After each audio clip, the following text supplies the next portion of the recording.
it's hot, but you guys didn't come here to watch me complain, because I'm sure you guys have a friend who always complains about the heat, and I'm not going to be that friend for you guys. I'm just not, okay? Good morning, guys. Welcome back to my channel. If this is your first time here, let me introduce myself. My name is Maribel. I also want to personally introduce you to my world of happiness and pain, happiness, and most importantly, growth. And I'm sure you guys can relate because you are living creatures, and just like I'm a living creature, you guys are dealing with pain and happiness and pain, and then it goes on. As you guys can see, this video will be about being emotionally unavailable and choosing people who are emotionally unavailable when it comes to dating. And I was inspired to make this video because, one, I like to study relationships and dating, all the good juicy stuff. And number two, I recently had a conversation with one of my friends who is currently using dating apps, and there's nothing wrong with dating apps. I've been there, I've done my mistakes, and they mentioned how the people that they were interested were always emotionally unavailable, which made me think when I was out there dating for the wrong reasons. So I'll be sharing my experiences, and by doing so, I hope it can guide those who are interested in doing better for themselves and to stop you from getting in your own way. So let's get into it before we get out of it, okay? So it took me a couple of experiences and a couple of heartbreaks for me to be able to see that there was this pattern in front of me. Now it's black and white, but back then it wasn't like that. It was more like Skittles. So I kept finding myself being drawn to emotionally unavailable people. Maybe you can relate when I say that it would make me feel emotionally and mentally drained. It was very frustrating, it was very painful, and it was very, very lonely. Because it all comes down to your own availability. When we're hurting, we tend to look the other way. We blame the other person instead of taking responsibility. It's not because we're dumb, it's not because we're stupid, it's just that we don't know any better. Because of my childhood trauma, I had built this armor around my heart, and I was picking people who weren't fully available, which allowed me to play a role that I felt safe, because it allowed me to focus on them instead of me. In these cases, you might also feel the need to keep the person's attention on you.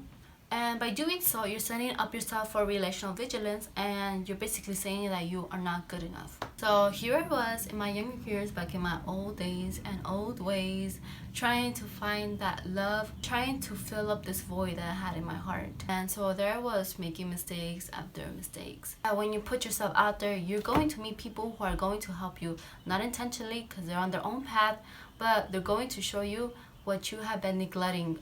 This is where your attachment style comes into place. I will be talking about this another time. So just a little background, the relationship with our primary parent figures is the foundation of the dynamics of all the relationships we have now as an adult. So there's a couple attachment styles, and I'll put them up here so you guys can see. You don't necessarily have to fit in just one box. Also, you don't have to fit in all of them. It's not bingo we're playing here. My dominant attachment style is anxiously attached. Our goal is to be able to go to the secure attachment, and that's my goal, obviously. But right now I can see a little dash, but I'm not fully there yet. But it's okay, I'm trusting the process. When you're learning about your attachment style, you may start asking yourself like why did my parents did me so wrong, or something like that. Our parents were once children. They just don't grow and become adults like nothing. They're not magicians. And so our parents were once children who were being taught by their own parents, and those parents were also children, and it keeps going like that. Obviously, right? I mean, your parents did not care about you or they didn't love you. It's just that the tools that they were given were the only tools they had. And so now it's up to you to break this damn cycle. When we become aware, we have power. And when we're aware, we can also change these patterns. When I didn't know about all this, I thought I was just not worthy of love. I know that I'm beautiful. I am worthy of love, respect, and communication, regardless of the other person's availability or choices.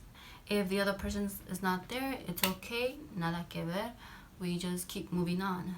People have the right to not like you, but whatever they do, it has nothing to do with you. Definitely okay to make mistakes. It's part of being human, and part of being human is learning from them. So don't hold on to things that require a tight grip, okay? This void wasn't going to be filled by anyone else. No matter how many people I dated, and no matter how much people you date, it's not going to be filled by any of them. This void will only be filled by you. When you're dating with the intention of finding someone that you want to share your life with, you're going to go through partners, and they may work out and they may not. And whether this relationship works out or not, you will still know that you are worthy of love, because this void will already be filled by your own self-love. So work on yourself.